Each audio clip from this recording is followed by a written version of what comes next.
Hello नमस्कार, मैं मोहम्मद शफी आपका स्वागत करता हूं मास्टर समाचार में। जैसा कि आप सभी को मालूम है कि यूपी के 2 चरणों का इलेक्शन हो चुका है। अब 20 फरवरी को तीसरा चरण का इलेक्शन होने जा रहा है और 2 चरणों में सभी पार्टियां, बीजेपी भी और सपा भी कह रही कि हमारी एज है। और हमने चरण वाइज बता दिया कि किसकी एज किस चरण में ज़्यादा है, किस चरण में कम है किसकी एज। और उन दोनों चरणों से ये पता चल रहा है कि क्या नाम है कि बीजेपी नुकसान उठा रही है। अब कितना नुकसान उठा रही है ये रिजल्ट 10 मार्च को पता चलेगा। लेकिन तीसरा चरण बहुत ज्यादा इंपॉर्टेंट रोल प्ले करने वाला है समाजवादी पार्टी के लिए और क्या नाम है हमारे बीजेपी पार्टी के लिए भी। बीजेपी पार्टी के लिए भी बहुत अहम है। बीएसपी का बहुत ज्यादा जनाधार इस तीसरे चरण में रहता नहीं है, क्योंकि बीएसपी का जो भी जनाधार है वो सेकंड फेज और फर्स्ट फेज में रहता है। उसके बाद फिर पूर्वांचल में जनाधार अगर रहेगा तो रहेगा, बाकी अब और बहुत ज्यादा जनाधार नहीं है बीएसपी का। अब तीसरे चरण में जो 20 फरवरी को चुनाव होने जा रहा है उसमें तकरीबन 16 जिले का चुनाव होने जा रहा है। 16 जिले का चुनाव होने जा रहा है और उसमें 62 सीटें हैं। 2017 में बीजेपी ने 49 सीटें जीत ली थी, 49 सीटें। और सपा कांग्रेस और बीएसपी मिलकर 10 सीटें जीती थी, जिसमें सपा ने कुल 6 सीटें जीती थी और कांग्रेस 2 सीटें जीती थी और बीएसपी एक सीट जीती थी। अब इसमें कौन कौन सा जिला है हम बता दे रहे हैं आपको। जिला कौन सा है, जैसे आपका तीन रीजन में ये इलेक्शन होने जा रहा है। तीसरा फेज पहला आपका पश्चिमी यूपी का कुछ क्षेत्र जो अलीगढ़ से सटा हुआ है, कासगंज, एटा वगैरह है। और फिर उसके बाद आप आते हैं बुंदेलखंड का इलाका, जहां पर 19 सीटें हैं। बहुत ही ज्यादा रोल प्ले करेगा इस इलेक्शन में। और फिर उसके बाद मध्य यूपी जो कानपुर देहात और कानपुर नगर की सीटें हैं। तो जो इलेक्शन होने जा रहा है उसमें एटा है, 16 जिला जो है एटा है, कुछ कासगंज है जो मैं आज चिट्ठा उठा लेकर आया हूँ, कासगंज है, फिरोजाबाद है, मैनपुरी है, फर्रुखाबाद, कन्नौज है, औरिया है, इटावा है। फिर उसके बाद जो बुंदेलखंड का इलाका है जालौन है, हमीरपुर है, महोबा है, झांसी है और ललितपुर है। उसके बाद जो मध्य यूपी का जो वो इलाका है उसमें है कानपुर देहात और कानपुर नगर है। अब मैं सीट वाइज अगर मैं वो बताऊं, जो इस 2017 में क्या था, जो पश्चिमी यूपी का जो सटा हुआ इलाका जो एटा फिरोजाबाद है, इसमें इस 16 जिले में 8 जिला ऐसा है जो समाजवादी का गढ़ माना जाता है।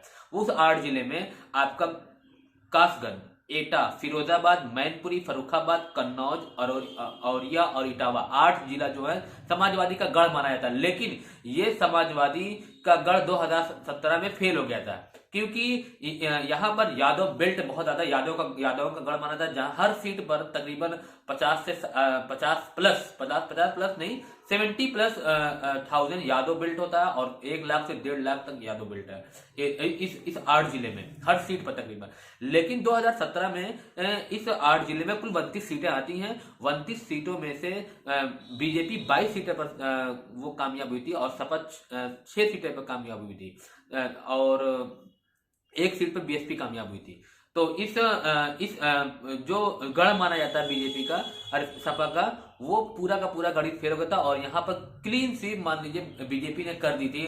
और ये बहुत बड़ा, क्योंकि यहाँ पर जो यादव का वोट था, और क्यों ऐसा हुआ कि मतलब कि क्लीन स्वीप, क्योंकि उस जो 2017 का इलेक्शन हो रहा था तो उसमें यादव का जो कुंबा था, जो अखिलेश यादव का कुंबा था, वो बटा हुआ था और वोटरों में बहुत ज्यादा क्लियरिफिकेशन नहीं था कि किसको वोट दे किसको नहीं था, और उन्होंने बीजेपी को वोट दे दिया। लेकिन इस बार थोड़ा सा सिचुएशन अलग है। अब मैं बताता हूं कि कासगंज में 3 सीटें थी, तीनों की तीनों बीजेपी जीत ली थी 2017 में। एटा में 3 सीटें थी, 4 सीटें थी, चार में से 4 की चारों सीटें जो है बीजेपी जीती थी। फिरोजाबाद में 5 सीटें, जो चूड़ियों का शहर कहा जाता है फिरोजाबाद, उसमें 5 सीटें थी और फिरोजाबाद सपा का बहुत जमाने से गढ़ रह चुका है। लेकिन 2017 में ये सारी थ्योरी मिस जो थी फेल हो गई थी, तो 5 में से 4 बीजेपी जीती थी। मैनपुरी 4 सीटें थी, 4 में से 3 सपा जीती थी और 1 बीजेपी। मैनपुरी अपना गढ़ बचा ली थी मैनपुरी, और मैनपुरी से इस बार मैनपुरी की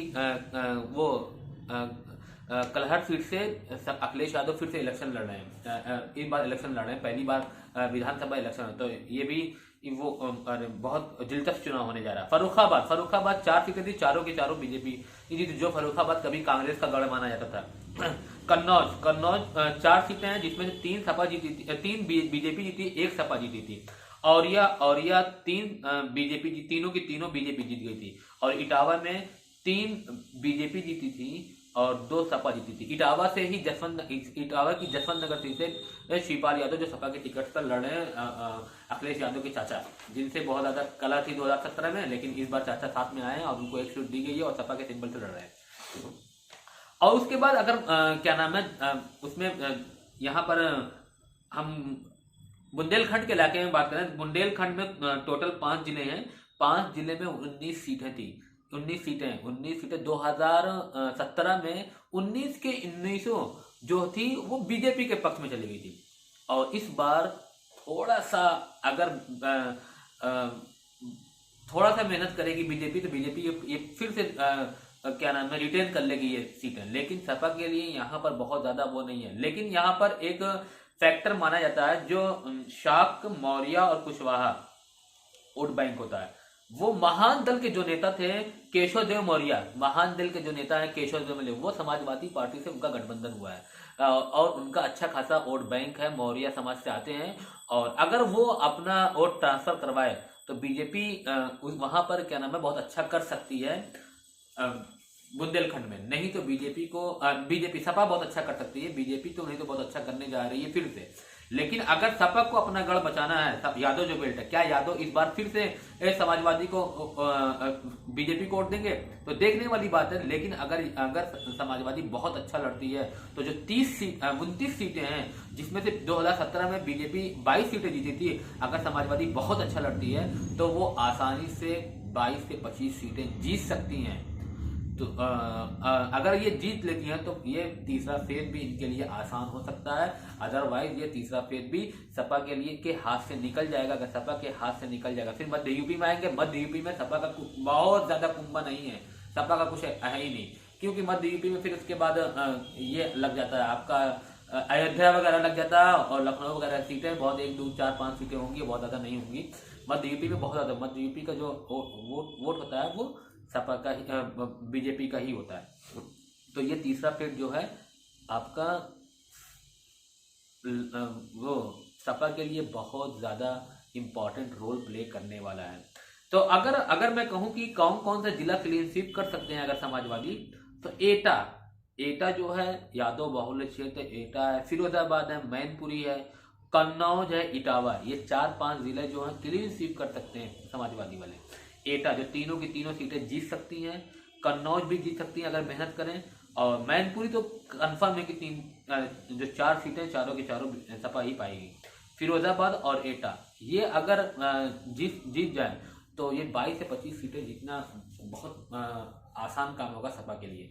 नहीं तो ये चरण भी सपा के हाथ से निकलेगा। और अगर ये चरण निकलेगा फिर आगे का चरण जो होगा 4 चरण और बचा हुआ है, तो बहुत आसान रास्ते नहीं दिख रहे हैं, क्योंकि आगे का चरण जो है वो सपा का बहुत ज़्यादा वो नहीं है। फिर उसके बाद पूर्वांचल में हम धीरे धीरे पूर्वांचल में एंट्री करें। पूर्वांचल में जो लोकल लीडर हैं वो इम्पोर्टेंट रोल प्ले करें, जैसे क्या नाम है SBSP के जो सुहेल देव पार्टी के लीडर हैं, कल उनके ऊपर हमला भी हुआ है, तो उनका रोल बहुत इम्पोर्टेंट रोल हो जाता है। फिर उसके बाद अपना दिल जो कामरेवादी है, ये उनकी जो अरे अनुप्रिया पटेल की जो माता हैं, उनका भी रोल बहुत ज़्यादा इम्पोर्टेंट रोल बन जाता है।